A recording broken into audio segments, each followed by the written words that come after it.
Tom Woods Show, episode 1429. Prepare to set fire to the index card of allowable opinion. Your daily dose of liberty education starts here. The Tom Woods Show. Folks, if you've ever considered publishing a book through Kindle, I have a lot of experience with it. I helped to publish Bob Murphy's book in Kindle, my own book, Real Descent, that was self-published, I published in Kindle, and I've assembled some videos that will show you step-by-step all the tech aspects of preparing your manuscript to be published as a Kindle book, and also a series of strategies that most people don't know about that Kindle itself makes available to you to help get the word out about your book so people actually see it and buy it. Get these videos for free at tomwoods.com/Kindle. Hi, everybody. Tom Woods here. Scott Horton is back with us today, not to talk about Iran, although no doubt that will come up at least briefly, but there's another sort of current event, at least in our circles, and that is the release of an important book called No Quarter, The Ravings of William Norman Grigg. Will Grigg was a great guy. We're going to talk about him in just a minute. A lot of you listening know who he was. He was a guest on here a couple of times. A great writer, great investigative reporter who was taken from us much too soon. And this book is in tribute to him, as is this episode. And I know Will Grigg meant a lot, in particular, to Scott. So it's great that Scott and his Libertarian Institute were able to get this project out before the public, and it is indeed available. I'm going to be talking about that. The link to the book will be found at tomwoods.com/1429. Scott Horton, of course, as you know, is the host of The Scott Horton Show. You can follow him at scotthorton.org. He's executive director of the Libertarian Institute at libertarianinstitute.org. You can also listen to him on KPFK 90.7 FM in Los Angeles on Anti-War Radio, and he is editorial director of antiwar.com. Scott, welcome back. Thanks, Tom. How are you doing?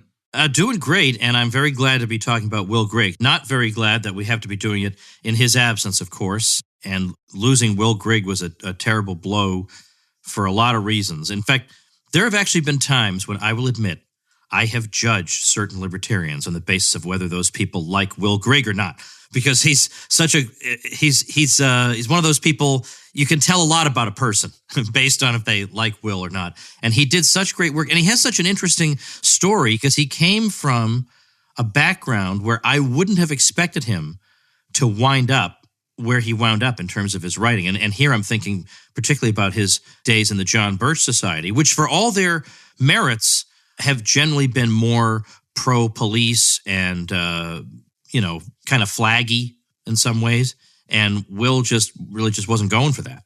Right. Well, so, yeah, that much happened in about 2006 was they made their real break, and it was over immigration and the police state. It was a big popular topic among the Republicans in 2006 for the midterms, and Lou Dobbs was kind of leading the charge on his CNN show and all this kind of stuff.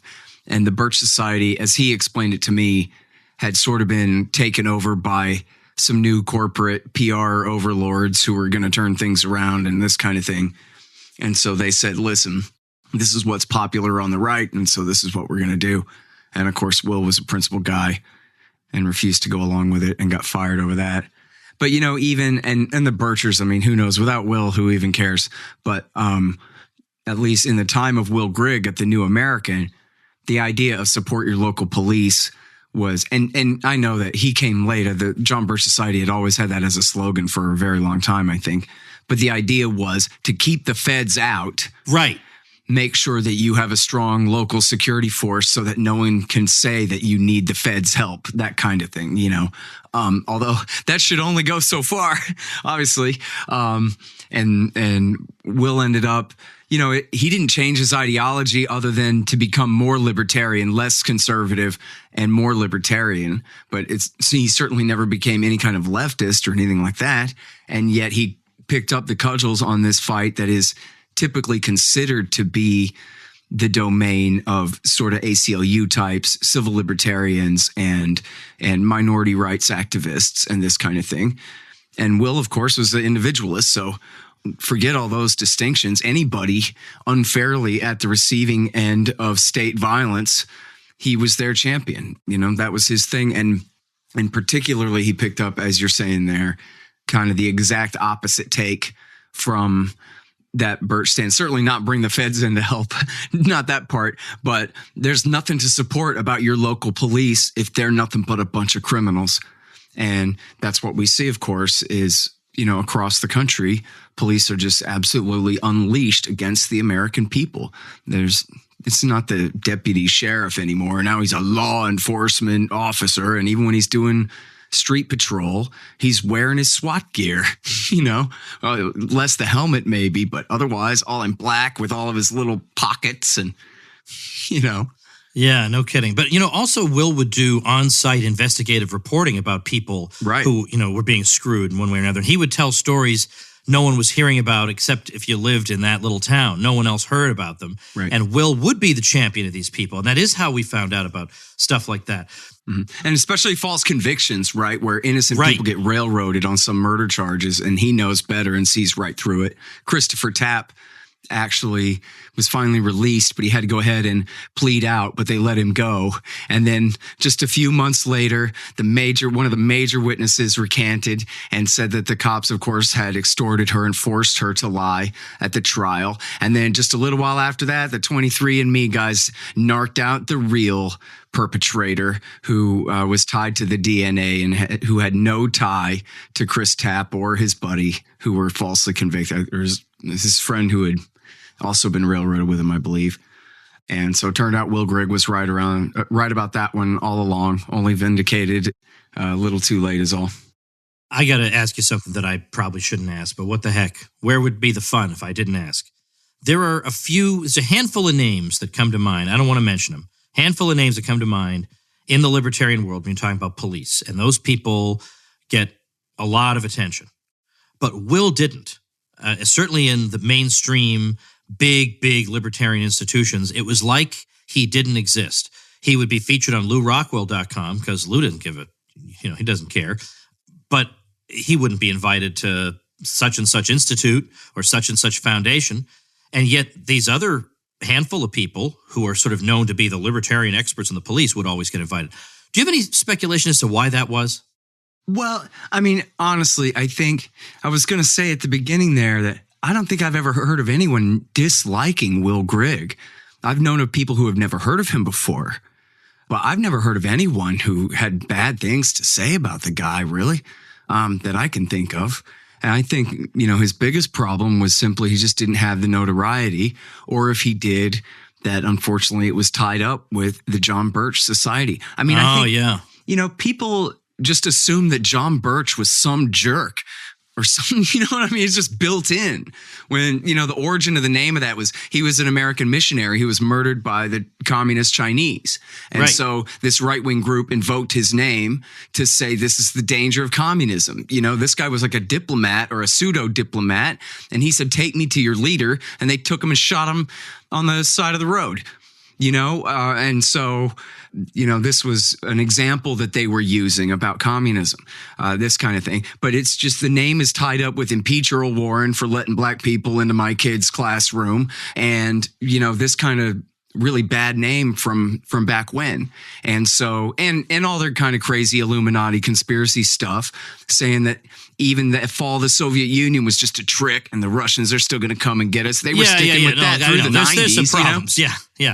So, I mean, they're tied up with kind of old, really white reactionary type politics from the 60s, and then more like conspiracist type kookery from the 90s.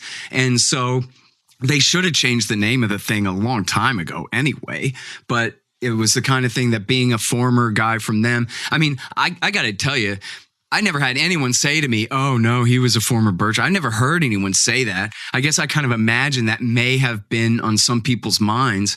But I think, I don't know. He never, I'm not sure to what degree his name became a household name. You know what I mean? It's just people didn't really know of him very much, I think. Yeah. Anyway, I have a theory. I'll share it with you later. But okay, I want to talk about this book. And you guys at the Libertarian Institute put this book out where you took a whole lot of his stuff and organized it chronologically so that we could go back and have it as a reference. He did tremendous work.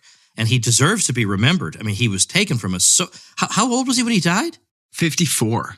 I mean, that's ridiculous. Yeah. We should have had him for 30 more years anyway. So tell me about this project. Okay, well, I don't get any of the credit, really. I mean, Will did the book. Will put it all together.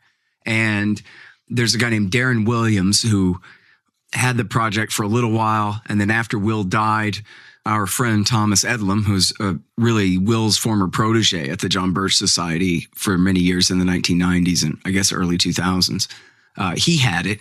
And I'm not sure how long after Will died, he sent it to me because I had founded the Libertarian Institute essentially to try to figure out a way to get Will Grigg a job, that maybe I'll just make one.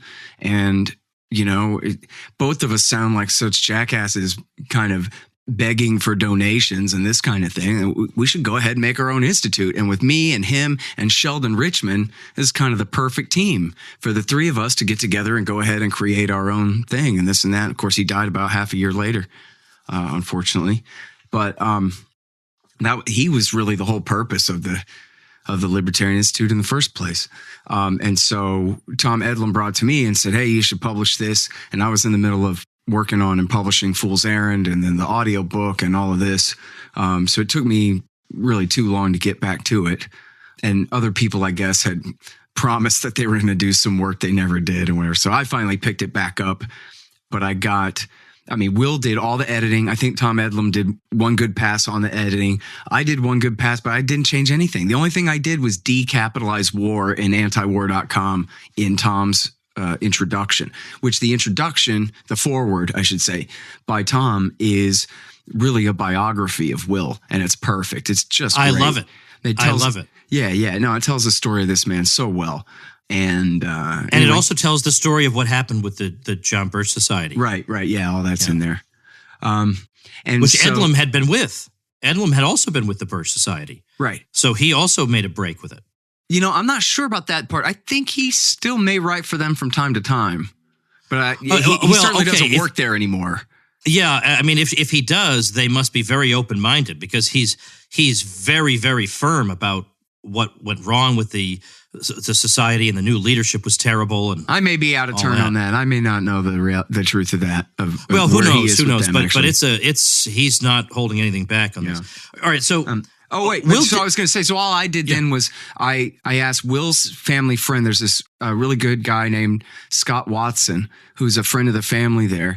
And he put me in touch with a guy named Scott Alberts, who did the cover art, which is this perfect cartoon of Will hammering away at his keyboard in righteous indignation, fighting the state with his little black flag and a kitty cat on his shoulder. And it was my idea. I'll take credit for that. This is my idea for Will, at his desk. Actually, maybe someone else had come up with that in the first place. But anyway, the way the cartoon came out was exactly how I had pictured it and had described what I had pictured to Scott. And he just did such a great job on the cover there. And then Mike Dworsky, who helps Mises on doing ebooks. He did the ebook for Human Action and all of this stuff. He is the guy that did the ebook and the Kindle version to get all those perfectly prepared for the electronic versions. And then the great Grant F. Smith from the Institute for Research Middle Eastern Policy helped do the final formatting of the Word doc and transfer over to PDF file and all of that to be ready for the final printing and all that. So really all I did was read it a few times and really enjoy it and really miss the guy. And then I wrote a little publisher's note at the end about his importance to me. And it's such a good book. It's so good. I know you didn't have time to read very much of it since I sent it to you there, but it is just devastating and brilliant and perfect. And he had the most advanced vocabulary out of anyone in our movement and, used it with abandon and relish. He was just the best, man. Well, I read a lot of his stuff as it was coming out at the time. Yeah. I mean, even going back to 2001. In fact, even before, I actually met Will Grigg in the 1990s. Cool. Because he was giving a talk about one of the books he had written all the way back then, before he became Will Grigg 2.0, basically. Yeah. See, I never met him in person, honestly, but I've been reading him since the 90s. I mean, I was a total John Birch New World Order kook in the 90s. I mean, I wasn't ever a right-winger. I was like a Harry Brown libertarian, but as far as the conspiracy stuff, I had learned from Reason magazine that reason means being skeptical about the Gulf War illness existing and being skeptical about whether the Branch Davidians really had it coming or not, or being, taking the wrong side of everything. And so I thought, well, I'd rather hang out with these right-wing kooks than a bunch of libertarians, if libertarians are just, no offense, reason guys, but. No, I get what you're saying. Were you a cab driver in those days? I was a cab driver from 97 through like 05, I guess. Were you the kind of cab driver who would share your nutty theories with your passengers? Oh, hell yeah. I mean, but see, so, hey, for a New World Order kook, I was a pretty good one. I bet you were. I'm sure you knew the inside and out of everything. Oh, yeah. I mean, I did learn a lot of great revisionist history that way. It's sort of like, Gary North's bibliography. There's a lot of important stuff in there, whether it all represents your take necessarily. Those are some serious footnotes about some things that happened. No question. Right. Right. All right. So let's talking about Will. He wasn't just a police guy, though. He also did some great anti-war stuff. Yeah. And from the very beginning, this is what my publisher's note was about, was that immediately after September 11th, the very first issue was just aren't firefighters and cops heroes and that kind of thing, of course. But then the second one was, did we know what was coming, or could we have prevented the attacks? Those are the names of the two. He was the very first one to write serious stuff. In fact, I believe he is the first one to publish the title of the President's Daily Brief from August 6th, 2001, that bin Laden determined to attack inside the United States, and asked, could we have prevented the attacks? So he is absolutely way out in front on that. No kooky stuff, but very sharp stuff. And he wrote a thing where he went through the 14, as I remember it, Tom, you help me out, the 14 standards for, or maybe it's like 7 standards for whether a war is just to get involved in, and then 7 for how it must be fought, something like that, by St. Thomas Aquinas, the just war theory. And Will Grigg goes through and says, no. And by the way, he was a Mormon turned Protestant, not a Catholic, but anyway. And he went through and he counted through the different qualifications, and what he came up with, as I remember it, because I didn't find it when I went back and looked, it wasn't anywhere, but he said, yes, we were attacked. So there's that. But on every other count, there are other ways to proceed here, such as the Taliban have offered to negotiate. Let's try that and see if we can extradite the guy and try him. Because after all, it wasn't a state that attacked us. It was a group of bandits, and they committed a crime. And I'll bet you there's a jury in New York that'll deal with them good and plenty, and it'll be fine. And we'll do that instead of having a war. And this is, essentially the most right-wing publication in America, the most patriotic George Washington worshiping, flag waving, U.S. Army supporting kind of super patriots you could ever find. And here's their editor saying, hey, I'm sorry, but Jesus outranks George Bush by 1,000,000. And this is what we believe, okay? Not what these guys say. And I already knew that anyway.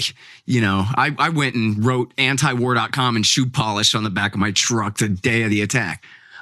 But it was nice to hear it from Will that like, oh yeah, no, you don't have to believe in this stuff for a second. You don't have to get carried away with this, with the rest of society for 1 minute. And here he is showing it by example. And I'm not exactly sure if that was the second or third or fourth issue or something, but it was in 01. I think it was either before the attack on Afghanistan or right coinciding with it at the very beginning of October, And so that mattered a lot to me. Oh, and he also explained, and I memorized the phrase, the action is in the reaction. So bin Laden wasn't stupid. He didn't think that America was going to run away. Bin Laden was trying to make you angry and do something stupid, trying to give your corrupt, evil, nefarious imperialist leaders a crisis to cynically exploit, and that they will, and he got that straight right off the bat too. Yeah. So he's one of these guys, who doesn't have to look back on his career and say, well, sure wish I hadn't made that major blunder. Right. Sure wish I hadn't been dead wrong on the key issue of our time.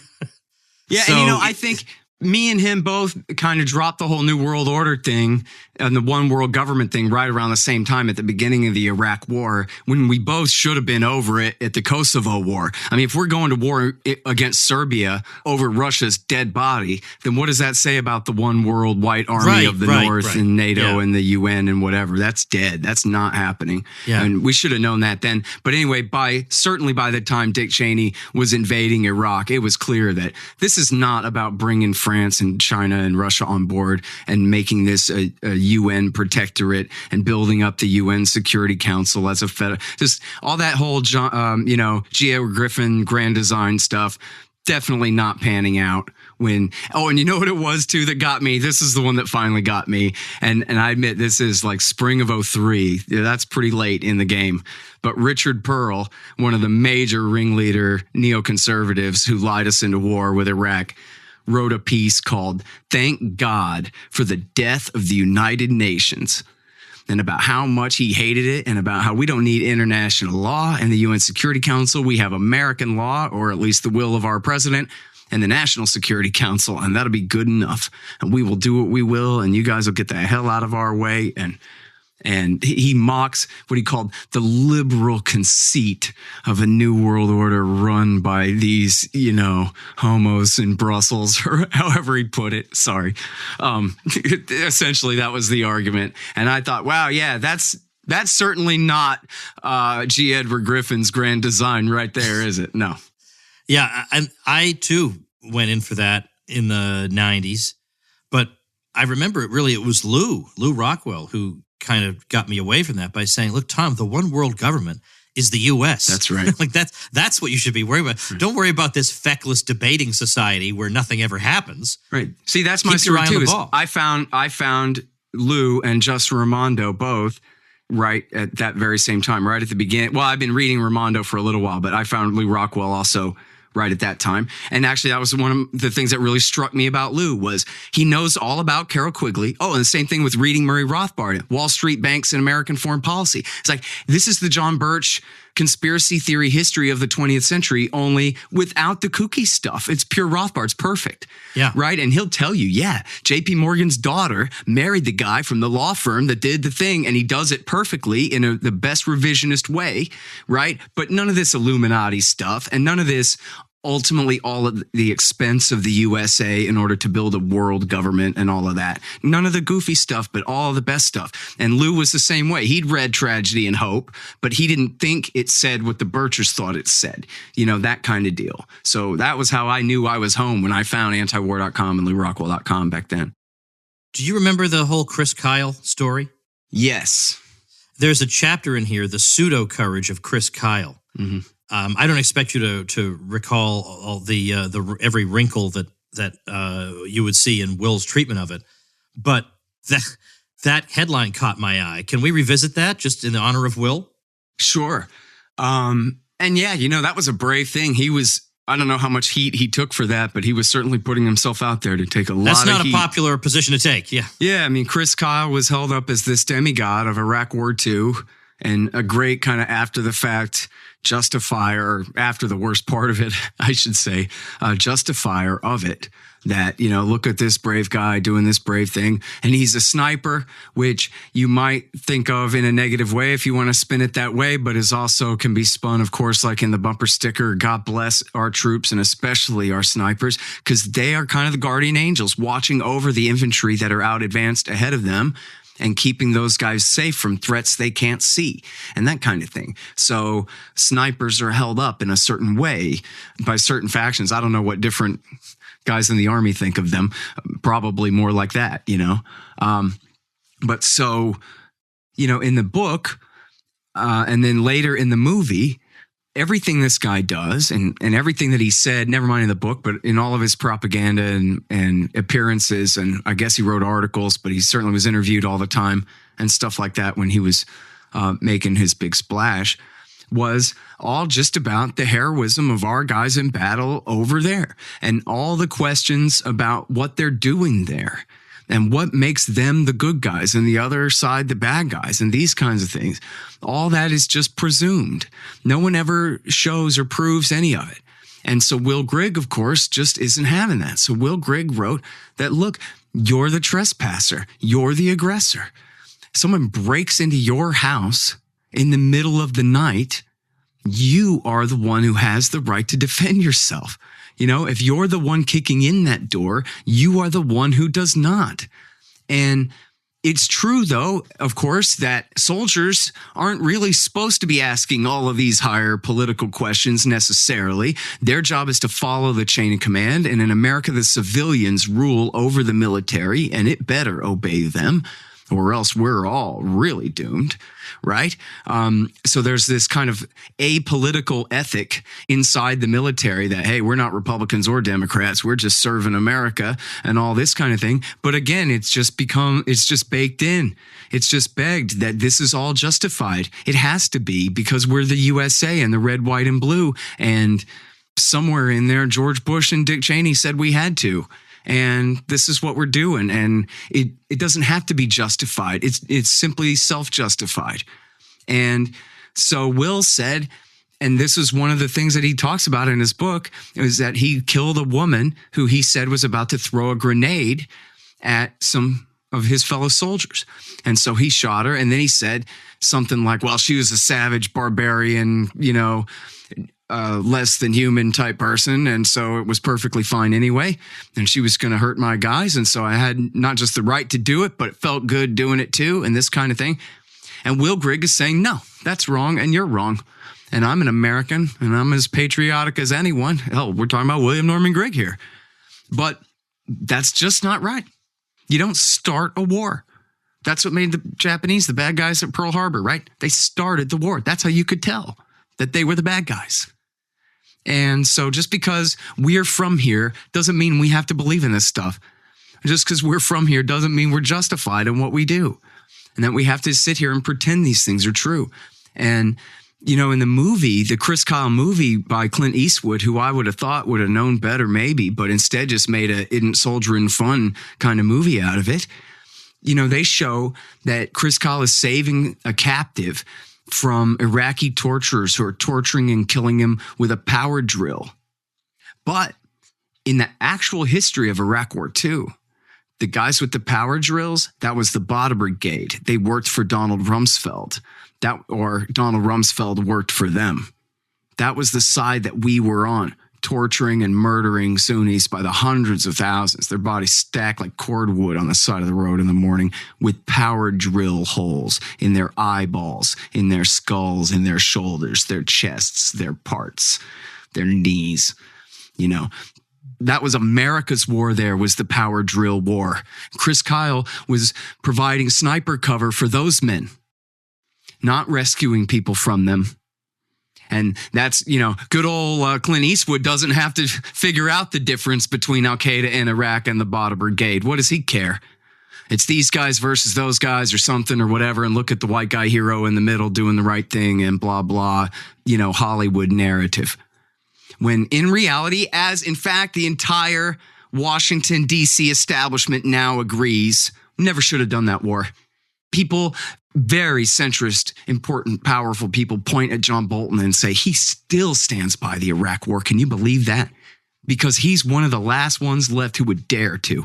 Because everyone knows now that I was right all along, that Will Grigg was right all along. You don't start a war, especially against a guy with a clean-shaven chin and a beret, who is obviously an enemy of Osama bin Laden, under the pretext that, he's going to give some poison gas he doesn't have to bin Laden to attack us with. Are you kidding me?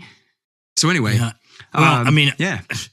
This stuff makes me speechless because I get so angry about it.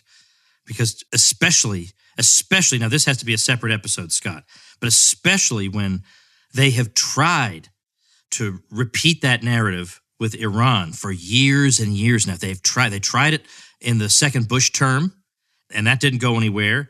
And then it kept reappearing, and now they're trying it again. And they just feel like, the question must come up, are people going to fall for this when, we've pulled this trick on them before? And the answer must be, well, they always do. Don't worry about it. They always do. They always fall for it. I think the other part of the answer, though, is less and less I mean, the Japanese said, even though it's the Americans making the assertion, we would like to see more evidence, which is very polite of them. I read a post at Mondo Weiss this morning by James North, their New York Times critic, who talked about their pro-war or, pro-escalation editorial and how every single one of the comments is denouncing them and saying, oh, yeah, that's what you said about Iraq and all of these kinds of things. And, part of it is because of Trump. First of all, he ran on being a tough guy for peace, kinda, which is what people liked about him.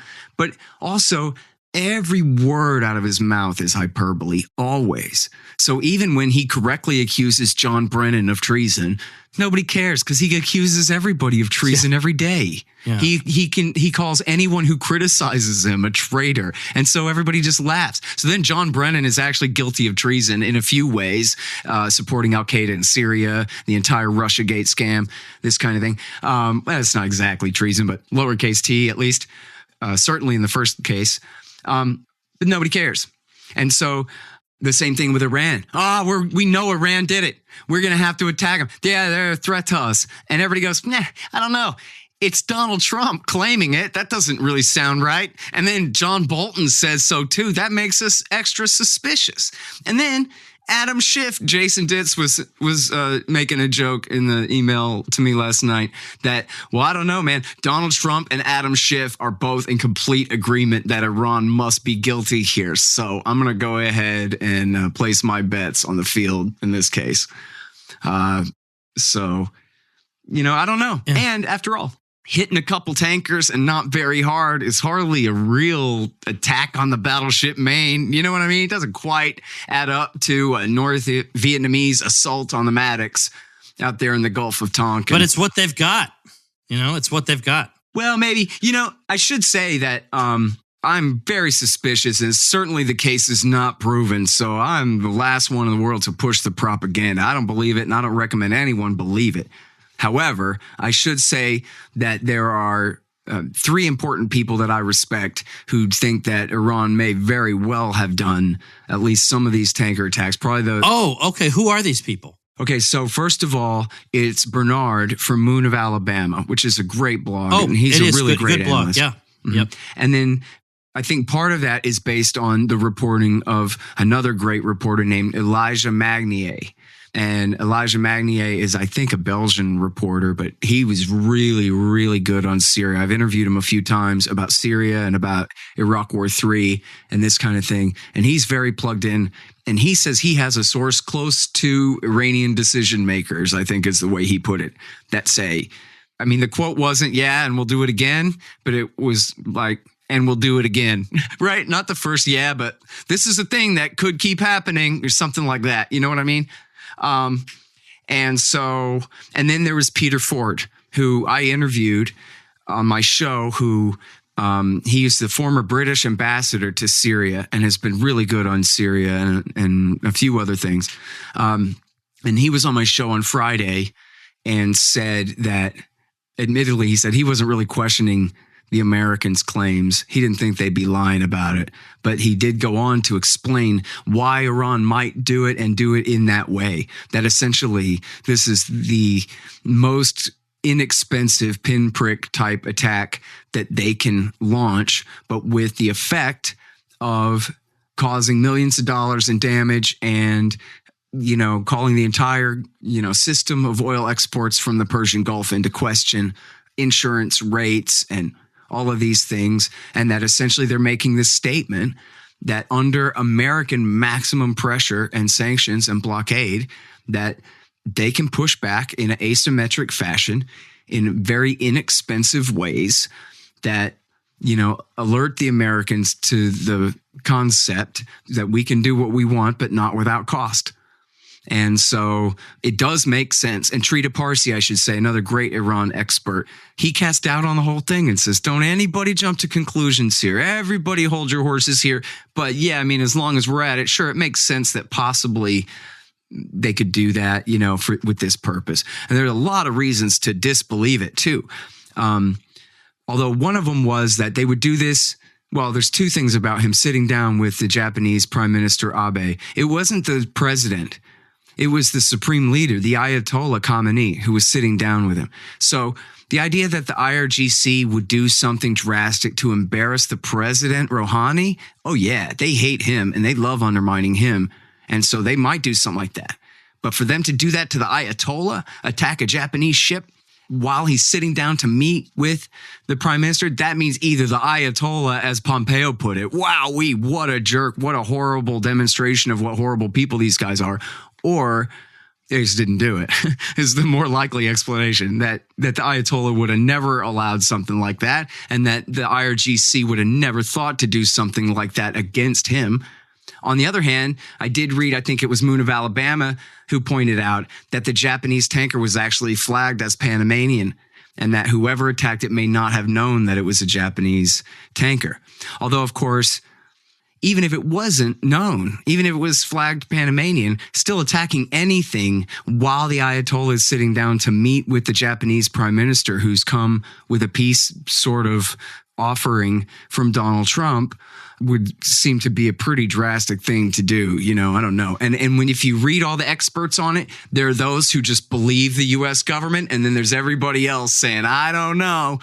There's not too many people who you could put in a category like Moon of Alabama, who is not one, Bernard is not one to fall for some propaganda, but he is broad-minded enough to say, hey, if the Ayatollah did something, he did something. Or if the Iranians did something, then the truth is the truth.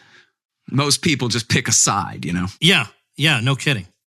All right, Scott, as we wrap up for today, let me get back into this book. And in particular, you have a very nice note from the publisher at the very end about the respect you have for Will Grigg and your interactions with him, including over 70 interviews with you over the years. I mean, I think I had him on twice, but 70 is pretty darn good. And you say this, among other very nice things. Will's later specialization in stories about local police violence and false convictions in state courts was some of the most important work done in the libertarian movement in the early 21st century. He set such a great example and represented our movement so well that he made us all look good by association with him. That's a very, very good and stirring way to put it. And I want to make sure listeners understand that this is not a book that's primarily filled with stories from the past that nobody talks about anymore and that you'll feel like it's all dated.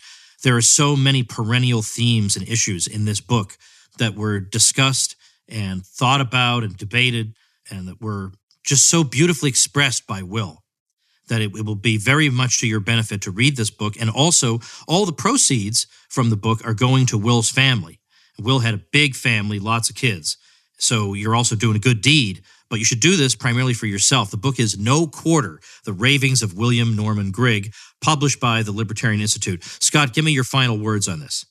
Hey, like I say, he really was the best of us. The most eloquent writer, the most eloquent speaker, and principled as could be on every single thing, as you can see in that book, on whatever you got. And as Tom Edlam emphasizes, just absolutely a master with all of his own turns of phrase, all of his own cliches that he could make up on the spot at any moment, and just absolute mastery of the English language and in the service of fighting for freedom. That was it. I mean, all of his children are named after Sophie Scholl and Thomas Jefferson and William Wallace. I mean, how do people get it? Is it on Amazon, or do they have to go to Libertarian Institute, or what? Both. Yeah, it's on Amazon.com, Kindle and paperback. And all the links are there at libertarianinstitute.org. And by the way, we're putting together as complete as we can, an archive of everything he ever wrote, including newspaper articles from the 90s, stuff that he did for the John Birch Society. I don't know about New American Magazine articles, but some of the later stuff for the Birch blog, everything from Pro Libertate, his Freedom Zealot and Liberty Minute radio spots, and everything he wrote for the Institute, of course, and all of that is at libertarianinstitute.org/will. Whatever's not there yet will be soon, and that'll be the permanent Will repository there. Wow, tremendous. All right, well, I'll have the link to the Libertarian Institute up and also a link to the book at tomwoods.com/1429.